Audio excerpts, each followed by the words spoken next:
मित्रांनो, डेली रुटीनच्या खूप काही घटनांमधून सायकोलॉजीचे काही इफेक्ट्स आपल्यावर परिणाम करून गेलेले असतात आणि आपल्याला यांची जाणीवसुद्धा होत नाही.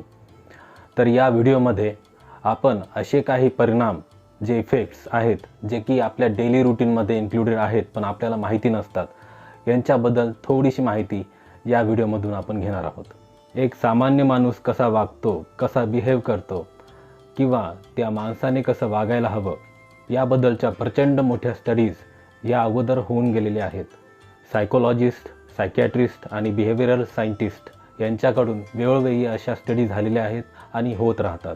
तर अजून वेळ न लावता आपण या इफेक्ट्सबद्दल बोलणं चालू करू. काही इफेक्ट्स तुम्हाला इंटरेस्टिंग वाटतील, काही इफेक्ट्स तुम्हाला हसवतील आणि काही इफेक्ट्स तुम्हाला विचार करायलासुद्धा भाग पाडतील.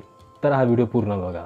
पहिला इफेक्ट आहे द स्पॉटलाईट इफेक्ट. हा इफेक्ट असं म्हणतो की जेव्हा तुम्ही नवीन कपडे घालून घराच्या बाहेर निघता किंवा एखाद्या प्रोग्रामसाठी निघता, त्यावेळेस जेव्हा तुम्ही त्या प्रोग्राममध्ये जाता तेव्हा तुम्हाला असे वाटते की आजूबाजूचे लोक तुमच्याकडेच बघत आहेत, पण प्रत्यक्षात असं नसतं.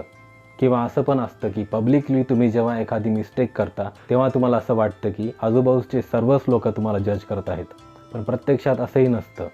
पण इनफॅक्ट असं सुद्धा असू शकतं की तुम्ही जेव्हा नवीन कपडे घालून आलात किंवा तुम्ही एखादी पब्लिकली मिस्टेक केली तेव्हा आजूबाजूच्या लोकांनी तुमच्याकडे लक्षसुद्धा दिलेलं नसेल. ज्यावेळेस तुम्हाला कळतं की तुम्ही जेवढा विचार करत होते तेवढं लक्ष तुमच्याकडे कोणी देत नाही आहे, त्यावेळेस हा इफेक्ट तुमच्यासाठी हिलॅरियस पण असू शकतो आणि तुम्हाला एम्बरेसमेंट करायला लावणारसुद्धा असू शकतो.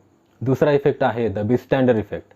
एक सिम्पल एक्झाम्पल घेऊन जाणून घेऊ. जेव्हा एखादी व्यक्ती रस्त्याने चालता चालता त्याच्या थैलीमधून काही सामान बाहेर पडतं आणि मग ती व्यक्ती ते सामान वेचायला लागते, तेवढ्यात तुम्ही चालत चालत त्या व्यक्तीजवळून जाता आणि तुम्हाला ते खाली सांडलेलं सामान दिसतं, पण तुम्ही त्या व्यक्तीची मदत करत नाही. तुम्हाला असं वाटतं की तुम्ही नाही तर आजूबाजूची दुसरी एखादी व्यक्ती त्या व्यक्तीला मदत करेल. तिसरा इफेक्ट आहे Dunning Kruger effect. Dunning Kruger effect असं सांगतो की जेव्हा तुमचं काही काम इनकम्प्लीट झालेलं असतं तेव्हा तुम्ही स्वतःला ओव्हर एस्टिमेट करता की तुम्हाला ते काम येतं. फॉर एक्झाम्पल, एखाद्या मुलाला इंग्लिश सॉंग्स बघायला खूप आवडतात, त्यामध्ये गिटार, बास गिटार्स अशा प्रकारचे गिटार्स वाजवले जातात. तो ओव्हर एस्टिमेटली म्हणजे वाढवून चढून विचार करतो की आपल्यालासुद्धा गिटार खूप जास्त चांगल्या प्रकारे वाजवता येईल, पण प्रत्यक्षात त्याला गिटारचे नोट्स काय असतात हे सुद्धा माहिती नसते. चौथा इफेक्ट आहे कन्फर्मेशन बायस. हा इफेक्ट सहसा सोशल प्लॅटफॉर्म्सवर जास्त पाहायला मिळतो. या इफेक्ट्समध्ये आपण जे आपल्या बिलीफ्स आहेत किंवा आपल्या जे धारणा आहेत त्या धारणाला प्रूव्ह करणारा एखादा एव्हिडन्स शोधत असतो की आपली जे बिलीफ्स आहेत त्या खऱ्या आहेत. तसेच आपले जे बिलीफ्स आहेत त्या बिलीफ्सला असे काही एव्हिडन्स जे कॉन्ट्राडिक्ट करत असतील त्या एव्हिडन्सला निग्लेक्ट करणे या इफेक्टमध्ये येते. समजा तुम्ही OnePlusचा एखादा फोन विकत घेतला आहे, तर तुम्ही यूट्यूबवर किंवा गुगलवर त्या फोनचे पॉझिटिव्ह रिव्ह्यूज बघण्यास पसंत कराल. पाचवा इफेक्ट आहे द हॅलो इफेक्ट.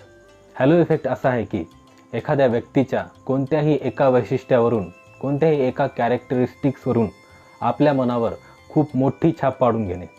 एक एक्झाम्पल असं घेऊ की एखादा व्यक्ती दिसायला खूप छान आहे, तर आपण असा समज करून घेऊ शकतो की तो खूप हुशारसुद्धा असेल किंवा तो खूप दयाळूसुद्धा असेल, काइंडसुद्धा असेल, पण प्रत्यक्षात असे असेलच असं नाही.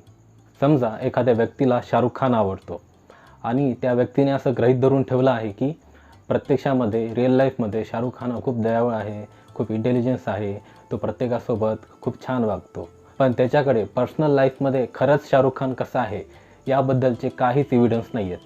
हे सर्व त्या व्यक्तीचे कन्सिडरेशन आहेत, त्याने गृहीत धरलेल्या गोष्टी आहेत, ॲझम्पशन आहे.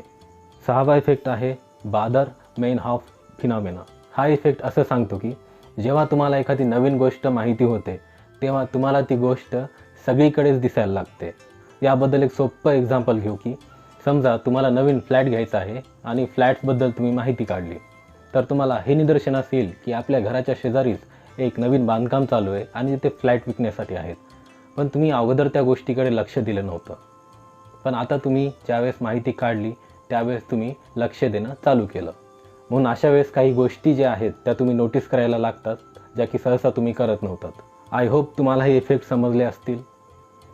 तुम्हाला तुमचं स्वतःचं माइंड समजून घेण्यासाठी हातात स्काल्पेल घ्यायची आणि लॅबकोट घालायची काहीच गरज नाही. फक्त स्वतःसोबत काइंड राहा आणि स्वतःला खुश ठेवा.